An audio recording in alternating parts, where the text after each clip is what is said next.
af de to. For der kan ikke være nogen tvivl om, at det skal være mellem de to, slaget skal slå. Spørgsmålet er, om en vil forsøge at komme tidligere sted. Det skulle næsten være standards. Ja, jeg tror, har der været et forsøg her. Borsen Hagen helt op på andenpladsen i tremandsgruppen.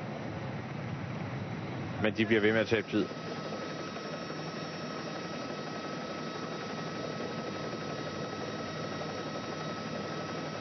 Lille plus til Van Avermaet.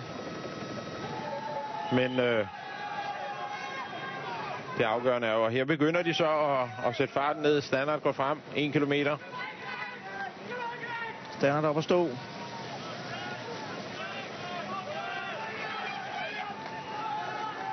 Han har altså ikke så mange sejre på CV'et, Jan Standards. Er heller ikke specielt gammel, sikkert 20 år. Han har et britisk mesterskab og en etapesejr i Østrig rundt.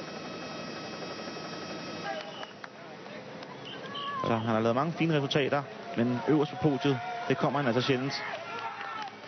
Van Avermaet, ja. Han har sat farten ned. Hvad sker der bagfra? Van Avermaet åbner den delvis, tager spidsen.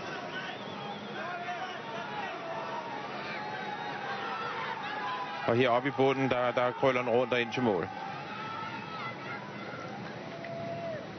Så bliver der altså holdt øje.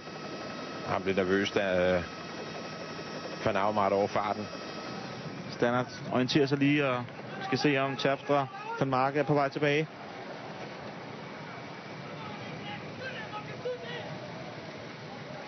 Og det bliver ikke verdens længste spurt, det bliver måske verdens korteste. 300 meter, så og så åbner Standard. Standard åbner op. Van Avermaet skal lukke et lille hul. Jan Standard kører den lange spurt. Og han får altså et lille hul ned til Van Avermaet. Jan Standard. Og han har altså de gode ben her åbnet på 300 meter mærket. Der er stadig muligheder for Van Avermaet, men der er hul. Van Avermaet giver det sidste. Men det bliver Jan Standard, der slet ikke har kræfter til at juble.